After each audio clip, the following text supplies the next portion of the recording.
Good evening to you. Thank you for joining me for tonight's scroll. I want to tonight just call your remembrance to one of Isaac's sons, and his name uh, is Jacob. We know, first of all, that Jacob, we recall in Genesis chapter 27, that he is favored. He's the favorite son by his mother, Rebecca. She favors him. He's also the trickster, we know, who steals his brother's blessings. Um, he had already stole his blessings, and then he takes his birthright. And his brother Esau, eventually, we know, has a grudge against him. He becomes angry and wants to actually kill him. His mother ends up sending him away, as well as his father, in chapter 28, because he also charges him in that same chapter not to take a wife from the daughter of Canaan, from the daughters of Canaan in that land. So we see that he actually sends him away as well. As he's traveling, he has this dream one night, and God lets him know that he is the God of his father Abraham, and he is the God of Isaac. He tells him the place where he is actually laying his head, that he, God, is going to give it to him as well as his descendants. He tells him all the families of the earth will actually be blessed through him. I want to look the same chapter you in chapter 28 of the book of Genesis. I want to look at verse 19. So we see that God has given him um, this word after he actually leaves, and he has this dream. So we get down to chapter 28, verse 19, and it says, he called the name of that place Bethel. However, previously the name of the city had been Luz. Then Jacob is making a vow, the scripture says, that he makes a vow saying, if God will be with me and will keep me on this journey that I take, and will give me food to eat and garments to wear, and I return to my father's house in safety, then the Lord will be my God. This stone, which I have set up as a pillar, will be God's house. And of all that you give me, I will surely give a tenth to you. So we see that Jacob, he goes on to actually to take a journey. So in chapters 29 and 30, he goes through this season in his life where he actually, in these chapters, he meets his wife, he has children, he works, he goes through changes with his wife's father, Laban, after Joseph is actually born.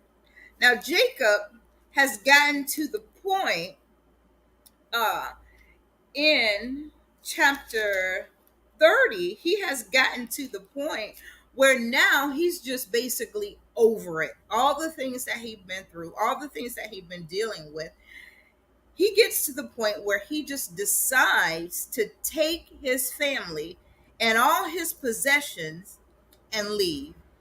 So here we come to chapter 31 in the book of Genesis, where his father-in-law actually winds up having a bad attitude. We can see that in verse 5 of chapter 31. It says, and said to them, I see your father's attitude, that it is not friendly toward me as it was formerly, but the God of my father has been with me. So he goes through all these changes, and he gets to this point where he sees Laban's attitude has actually changed now towards him. So I want to call your attention. I want to look at chapter 31, verse 11 says this. Now, this is after all that he'd been through in these previous in this previous chapter, all the things that had taken place. So he gets to verse 11 and says, Then the angel of God said to me in a dream, Jacob. And I said, Here I am. He said, Lift up now your eyes and see that all the male goats which are mating are striped, speckled, and molted. For I have seen all that Laban has been doing to you. That's another message in itself. But verse 13 says, I am the God of Bethel, where you anointed a pillar, where you made a vow to me. Now arise, leave this land, and return to the land of your birth. I like this because it actually, this particular verse brings us back to Genesis chapter 28, verses 19 through 22, that we started out reading, where he was at Bethel, and he makes a vow to God after God had told him that he was going to be blessed and that he was going to be with him. I like this because sometimes in life we get so busy.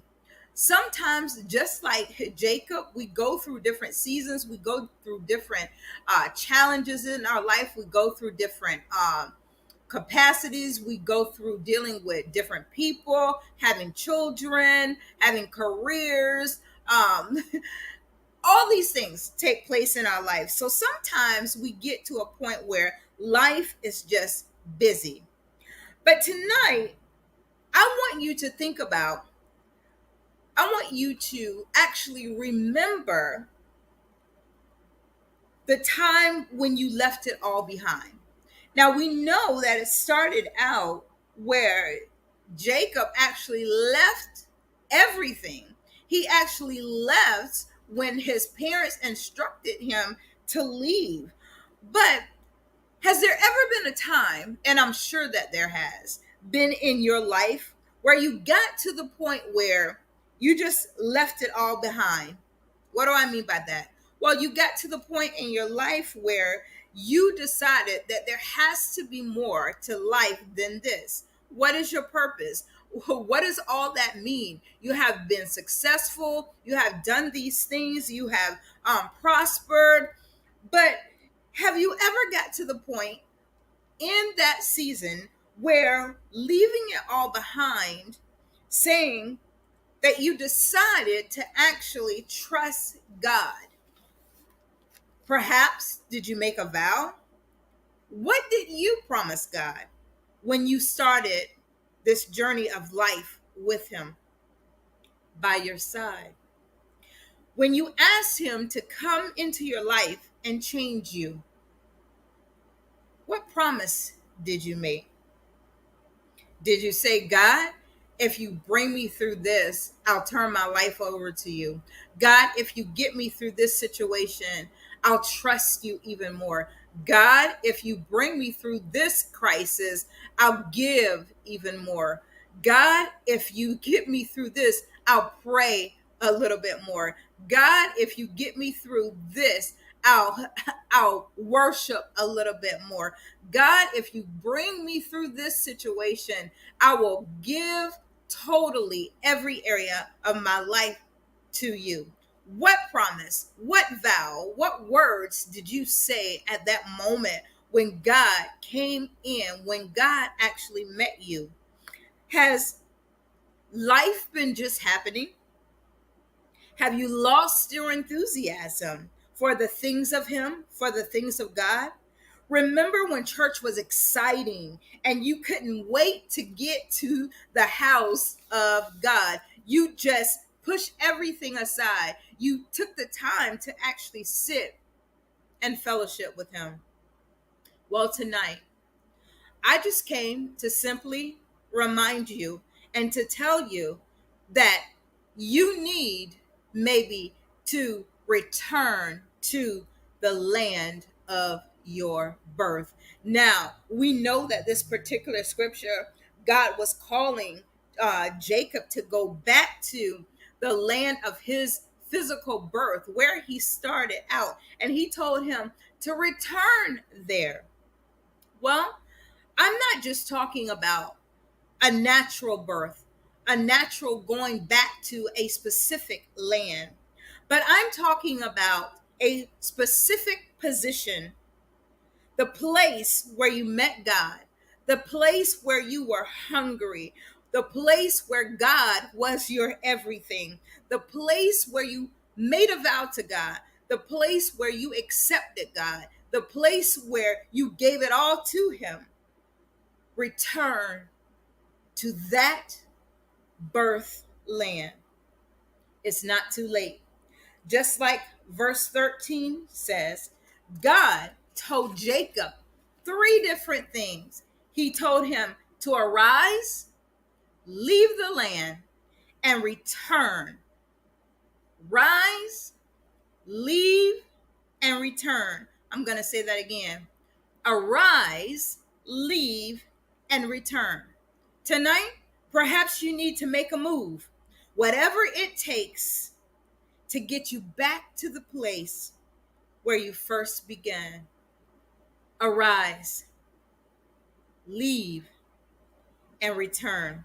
I like this because even after Jacob goes back and God changes his name, eventually, we know, to Israel, in chapter 32, it talks about, and let's read it. That particular scripture and verse 1 says, Now as Jacob went on his way, the angels of God met him. I like this because as he went about to arise, to leave, to return back to his birthland, God actually met him there. I tell you this, that when you return, when you get back to the place in which you started in your relationship and your position with God, He will meet you there. You are not too far gone. You are not without hope. There's nothing that God cannot change.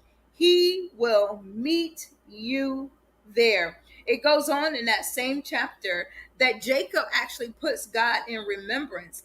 He tells him, because he gets back to this place and he returns, and he's afraid. He's afraid that his brother Esau is going to come out and meet him, but he's still going to be angry. So he was afraid, the scripture says in verse 7, and distressed.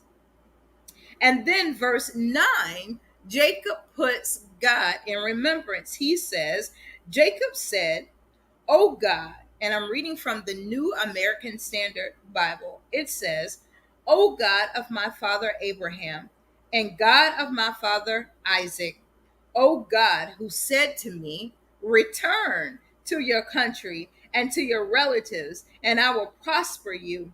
He says in verse 11, "Deliver me, I pray, from the hand of my brother, from the hand of Esau, for I fear him, that he will come back and attack me and the mothers with children.